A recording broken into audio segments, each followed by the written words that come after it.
नमस्कार बंधुगण, आशा करी आपनारा सकलेई खूब भालो आछेन। देवजानीस कोजी कर्नारेर नतून एकटी ब्लगे आपनादेर स्वागत जानाई।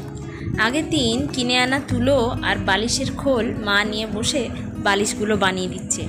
एदिके मा एक एक करे बालिशगुलो बानिये दिच्छिलो और ओदिके आमी बालिशेर कभारगुलो परिये निच्छिलाम। बालिशाइर मेला थेके एई कभारगुलो आना हयेछिलो और आजके देखुन काजे लेगे गेल। ओदिके सोम तार बाबार संगे गेছে बाजारे और बालिशगुलो मा ततक्षण तैरी करे दिएছে और बालिशेर कभारगुलो परानोर ठीक परे परेई सोम और तार बाबाও बाजार থেকে চলে এসেছে। এটা কি? এটা বিস্কুট। বিস্কুট না কেক? বিস্কুট। বাবা, আরে বের করাস না। কত নিয়ে এসেছে? एके तो भाई फोटार दिन और बाबा चले गिয়েছিল ওর বোনের বাড়ি ফোঁটা নেওয়ার জন্য আর এদিকে আমার ভাইয়েরও শরীরটা খুব একটা ভালো ছিল না, তার জন্য ওর বাবা ওই দিন কোনো কিছুই আনেনি তেমন। আর তাই পরের দিন আবার গিয়ে খাসি মাংস নিয়ে চলে এসেছে। তো আজকে ও নিজের হাতেই রান্নাটা করবে, আমি জাস্ট হেল্প করব। তো শুরু থেকে শেষ অবধি ওর বাবা কিভাবে খাসি মাংসটা রান্না করে চলুন আজকে সেটাই আপনাদের সাথে শেয়ার করি। মা ওদিকে টুকটাক আনাজপাতি করে দিচ্ছিল আর আমি ওদিকে ভাতটাও বসিয়ে দিয়েছি। আর ওর বাবা এখানে খাসি মাংসটা ধুয়ে নিয়ে তার মধ্যে এখন দই মাখাচ্ছে, টক দই। অ্যাকচুয়ালি এটা ম্যারিনেশনের প্রক্রিয়াটা চলছে। এখানে খাসি মাংসটাকে ম্যারিনেট করে রেখে দেবে, তারপরে রান্নাটা করবে। তো প্রথমে টক দই দিয়ে দিয়েছে, এরপরে একে একে লঙ্কা গুঁড়ো হলুদ গুঁড়ো সবই দেবে, মানে যেমন ঠিক মাংসটা ম্যারিনেট করার জন্য যা যা লাগে আর কি। তবে লঙ্কা গুঁড়োটা ওর বাবা এত পরিমাণ দিয়েছে যে প্রথমে আমি ভয় পেয়ে গেছিলাম যে কত লঙ্কা দিচ্ছ, ঝাল হলে তো খেতেই পারবো না। তবে ওর বাবা বললো যে খাসি মাংসে একটু ঝাল বেশি দিয়েই রান্না করা হয় আর ঝাল খুব একটা বেশি লাগবে না। তো যাই হোক, এরপরে লঙ্কা গুঁড়োর পরে ওপর থেকে হলুদ গুঁড়োটা দিয়ে দেওয়া হলো। এরপরে দেওয়া হচ্ছে গরম মশলা, মানে যেটা গুঁড়ো গরম মশলা পাওয়া যায় সেটাই। তো এরপরে যথারীতি পরিমাণ মতো লবণ দেওয়া হলো আর লবণটা ছড়িয়ে নেওয়ার পরেই ওর বাবা একটুখানি সর্ষের তেল হাতে নিয়ে সেটা মাংসের ওপর থেকে ছড়িয়ে দিল। এরপরে ধনে পাতা কারি পাতা দিয়ে ভালোভাবে সব জিনিসটা মাখিয়ে রেখে দিল। গোলমরিচ এই কৌটাটার মধ্যে ছিল, একটু বেশি গোলমরিচ আর লবণ, গোটা গোলমরিচ দিবে তো। এত কম তেলে রান্না করবে? হ্যাঁ, অবশ্য খাসি মাংসের বা চর্বি থেকে তেল বেরোবে। তেল দেওয়া মুরগি হলে আধা তেল দিতাম। এটাকে বন্ধ করে দিই গ্যাসটা, আমার কাছে এত তেল লাগে না। এটা ঠান্ডা হলে এর কাজ করব। একধারে তো গ্যাস ফাঁকাই আছে, আমার কাছে সব সময় আলুটা এখানে থাকে। তেল কেন এখানে সবকিছুই কম লাগে। মুরগি মাংস হলে রাত থেকে তেলে হয়ে যেত। তো খাসি মাংসটা রান্না করতে এসে ওর বাবা কড়াইতে অল্প পরিমাণ তেল দিয়েছে আর গরম মশলার মধ্যে গোটা গরম মশলা আর তার সঙ্গে একটুখানি গোটা গোলমরিচ এগুলো নিয়েছে আর নিয়েছে তেজপাতা। এগুলো এখন ওই তেলের মধ্যে ফোড়ন দেওয়া হবে। গোটা গরম মশলা মাংসের তেলে ফোড়ন দিলে গন্ধটা খুব সুন্দর হয়, এতে জায়ফল জয়িত্রী এগুলোও আছে। আর ওদিকে মাংসের আলুটা আমি আগে থেকে ভেজে রেখে সাইড করে দিয়েছি। ব্যাস, এই যে তেলের মধ্যে গোটা গরম মশলার ফোড়ন দিয়ে দেওয়া হলো, সঙ্গে তেজপাতা রয়েছে। এরপরে কুচি করে কেটে রাখা পেঁয়াজ দিয়ে দেওয়া হলো তেলের মধ্যে। পেঁয়াজটা দিয়ে এখন ততক্ষণ পর্যন্ত পেঁয়াজটাকে কষানো হবে যতক্ষণ না পেঁয়াজটা একেবারে গলে আসছে। যতক্ষণ পেঁয়াজটা ভাজা ভাজা হচ্ছে ততক্ষণ আপনাদের সাথে সোমের বাবার ব্যাপারে দু একটা কথা শেয়ার করি। সোমের বাবা রান্নায় খুবই ভালো বরাবর। বন্ধু বান্ধবের সাথে ফিস্ট হলে বা কোনো বন্ধু বান্ধবের বাড়িতে কোনো অনুষ্ঠান থাকলে, মাংস টাংস বানানোর হলে বা কোনো বিশেষ রান্না থাকলে সবাই ওর কাছে এসে হেল্প চায় যে আজকে এই রান্নাটা তুমি করে দাও। আর একটা কথা, সেটা হলো আগেও হয়তো কোনো একটা ভিডিওতে আমি এটা আপনাদের সাথে শেয়ার করেছি, আমার রান্নার হাতে খড়ি মায়ের কাছে হলেও রান্নার সঙ্গে সম্পর্কিত অনেক বিশেষ ধরনের টিপস আমি ওর বাবার কাছ থেকে পেয়ে থাকি। ফ্রাইড রাইস, চিলি চিকেন এগুলো বানানো আমি ওর বাবার কাছ থেকেই প্রথম শিখেছিলাম। বরাবরই দেখে আসছি ওর বাবা রান্না করতে, খেতে আর খাওয়াতে খুবই ভালোবাসে। যাই হোক, এবার পেঁয়াজটা দেখুন একদম ভাজা ভাজা হয়ে এসছে। ঠিক সেই সময় টমেটো কুচিটা দিয়ে দিল আর এবার টমেটোটাকে পেঁয়াজের সাথেই ভালোভাবে কষিয়ে নেবে। আর টমেটোটা দেওয়ার পরে অল্প একটু লবণ ছড়িয়ে দিতে হবে। এবার এখানে একটা টুইস্ট আছে যেটা আমার নতুন লেগেছে। আমরা সাধারণত তেলটা গরম হয়ে গেলে গরম মশলা ফোড়ন দিই, সঙ্গে একটু রসুন বাটা দিই।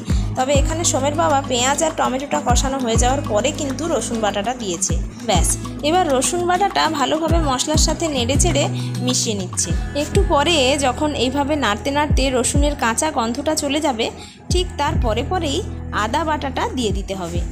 আর এখানে দেখতেই পাচ্ছেন আদা বাটাটাও কিন্তু অনেকটা পরিমাণে কম দিয়েছে।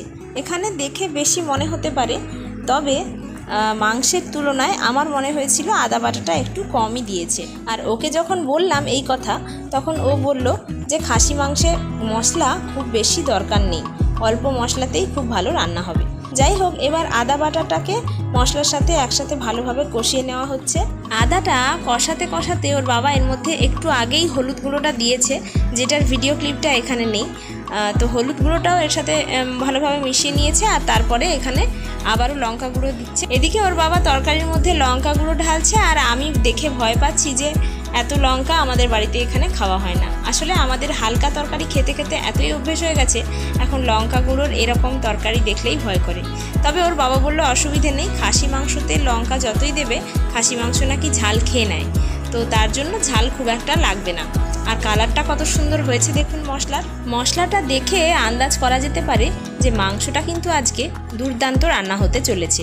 একটা সময় খাসি মাংস আমার খুব একটা পছন্দ হতো না, মানে খেতে চাইতাম না। তবে এখন দেখি মাঝে মধ্যে ইচ্ছে করে একটা দুটো পিস খাই। আর ওর বাবা রান্না করছে মানে খাওয়া দাওয়াটা আজকে জম্পেশ হতে চলেছে। ওই দেখুন মশলার কালারটা কি দুর্দান্ত এসেছে। তো এবার মশলাটা কষানো হয়ে এসছে, তাই ওর বাবা বলল এবার তুমি মাংসটা এই মশলার মধ্যে দিয়ে দাও।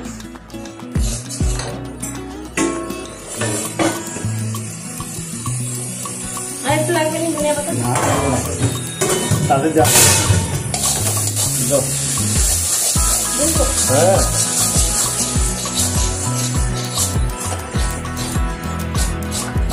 এটা একটু জল দিয়ে ফেলে দিই, একটুখানি জল দাও।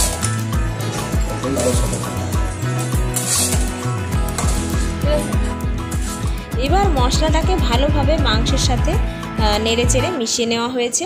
এখন ঢাকা দিয়ে রান্না করতে হবে লো ফ্লেমে। আর খাসি মাংস মুরগি মাংসের চেয়েও অনেকটা টাইম লাগে সেদ্ধ হতে, তার জন্য একটু সময় নিয়ে ধৈর্য ধরে এটাকে রান্না করতে হবে। মাংসের কালারটা দেখে বেশ বোঝাই যাচ্ছে যে বেশ একটা লাল লাল ঝাল ঝাল ব্যাপার হতে চলেছে। মুরগি মাংস যেমন কড়াই দিয়ে দিলে অনেকটা জল বেরিয়ে আসে, খাসি মাংস কিন্তু তেমন নয়। তাই বেশ কিছুক্ষণ ঢাকা দিয়ে রান্না করে নেওয়ার পরে সামান্য একটুখানি জল দেওয়া হয়েছে। জল তো একটু ঢাকা মেরে দিলে একাতার জল বেরিয়ে পড়ে। খাসি মাংসের জল কোনোদিন বেরোয় না, মুরগি মাংস নাকি এক গামছা জল বেরোয়। ব্যাস, এবার কড়াইতে একটা থালা ঢাকানো হলো, আর গ্যাসের ফ্লেমটা লোতে থাকবে। আর এবার এটা বসে বসে সেদ্ধ হতে হতে রান্না হবে। আর কড়াইয়ের উপরে বরাবরই কী করে, একটা ছোট বাটি নিয়ে তাতে জল বসিয়ে দেয়, তাতে মাংসটাও সেদ্ধ হতে থাকে আর বাটিতে থাকা জলটাও গরম হয়ে যায়, আলাদা করে আর গরম করতে হয় না। যাই হোক, মাংসটা কিন্তু অলরেডি হাফ সেদ্ধ হয়ে এসছে। আর এখন আমি ঢাকাটা সরিয়ে দিয়ে একটু ওপর নিচ করে নাড়াচাড়া করে নিচ্ছি। ভাজাভুজিগুলো টুকটাক আগেই করে নিয়েছিলাম, বাদবাকি চালতাটা সেদ্ধ করে রাখা ছিল, তাই এখন চালতার চাটনিটাও করে নিলাম। ততক্ষণে মাংস কষাটা হয়ে এসেছিল, তাই সোমের বাবা এখানে বাটির মধ্যে দু একটা বের করে দিয়েছে আমাকে টেস্ট করার জন্য। মাংসের মধ্যে কারি পাতার যে গন্ধটা ছিল সেটা দারুণ ছিল। আর খাসি মাংসের যে নর্মালি একটা আঁচটে গন্ধ হয়, যেটা মুরগি মাংসে থাকে না, সেটা কিন্তু এই মাংসটার মধ্যে ছিল না। আর কষানো মাংসটা খেতে দুর্দান্ত লেগেছিল, তাই মাকে আর ছেলেকেও একটু টেস্ট করালাম।